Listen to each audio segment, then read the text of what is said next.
Hey, Zane Griggs here. So, this may come as a shock to some of you, but the real benefit of exercise is not burning calories. That's if you're exercising just to burn calories, that really is a losing battle. And I'll give you an example, right? To help you understand what I'm talking about. Let's say you do your 20-minute jog. That's going to burn off just enough calories to make up for it, like a one cookie. Okay, probably about 3 hours of pretty intense exercise. So 3 hours intense exercise for one fast food burger. Okay, so you can see how if you're really just trying to trade off calories with exercise burning, you're really not going to get very far because you can easily out-eat any type of exercise you could possibly have the time or energy or recovery to do. That's just not what it's about. What it's about, actually, according to, I love how he puts this, but to a doctor of pediatric endocrinology, Dr. Lustig at UC San Francisco, he says you want to exercise hard enough or with enough intensity to generate new tissue that is not fat tissue. So basically to generate muscle, bone, new blood vessels, so that energy is going to generating that new tissue, the new lean tissue, as opposed to new fat tissue.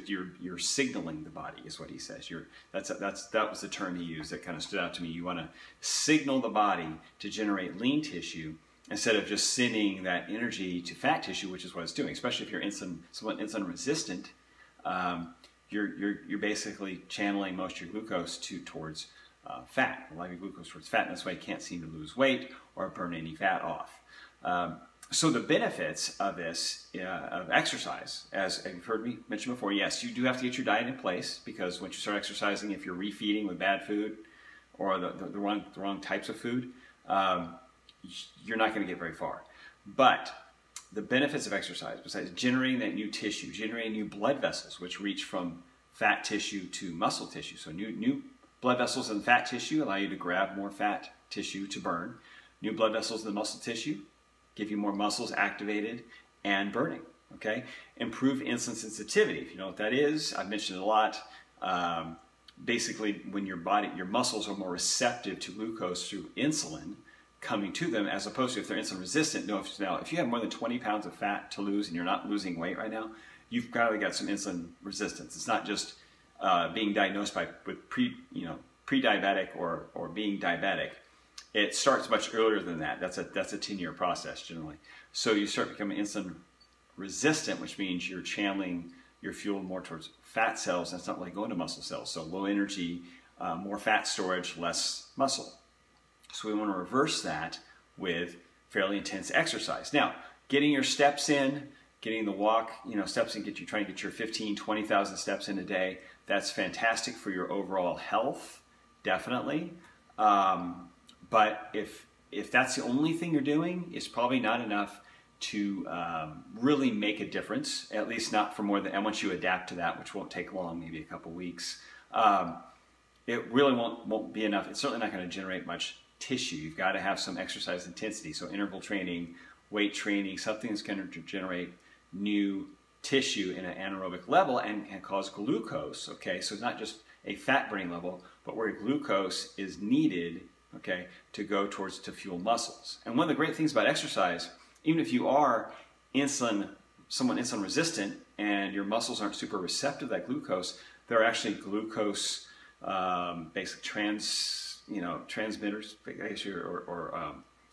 they're basically, they move glucose, okay, outside of insulin. Okay, so without insulin's help, they actually can transport glucose transporters, that's the word I was looking for, to the muscle cell without the help of insulin. That really only happens right after some fairly intense exercise.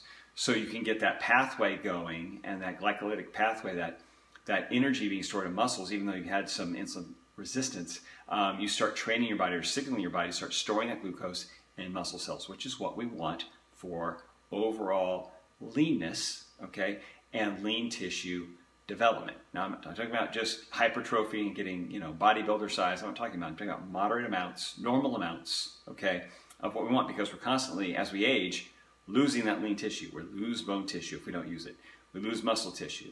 the veins shrink back because they're not being used. They don't need to take fuel to these muscles that aren't being used. So we have to fight that. To fight the aging process, we have to generate new tissue. Otherwise, we're shrinking and we're losing that tissue. So what happens with those fat cells? Then we don't have them forever. Contrary to what you may have heard from the past, we don't have fat cells. They're not with us forever. They can shrink up and actually go through two processes: either apoptosis, which is cellular suicide, like what tumor cells go through in our bodies every day. Cancerous cells, they kill themselves. When our immune system's functioning as it should, create cellular suicide. The same with fat cells. They shrink up, okay, and will kill themselves, essentially.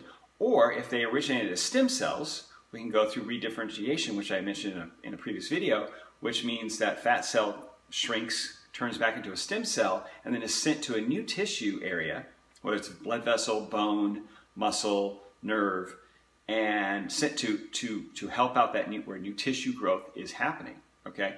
And becomes whatever is needed there, either a nerve cell, a muscle cell, a bone cell. So it can be reassigned a new need, really to fill a new need as we signal our bodies to do so. As we signal our bodies to stop storing fat, to start burning fat and creating new tissue, it goes from fat to stem cell to that area and takes on the needs, okay, and the characteristics of the cells around it. So fantastic, actually turning fat into muscle, bone, or other tissue if it originated as a stem cell. It's called redifferentiation. Fairly new thing. You probably haven't heard of it before. A lot of people are still saying, what? I don't understand. That's two different things. It's fairly new, but it's very much something they're studying and really turning the medical industry, the medical world upside down and say, well, it's blowing their mind, basically. So intense exercise enough to create new tissue. Now, if you know somebody that could benefit from hearing this, please tag them in the comments below. And if you need help with your fitness or get your food in place, please feel free to reach out to me, message me, or say something in the comments, and let's have a conversation. Talk to you later.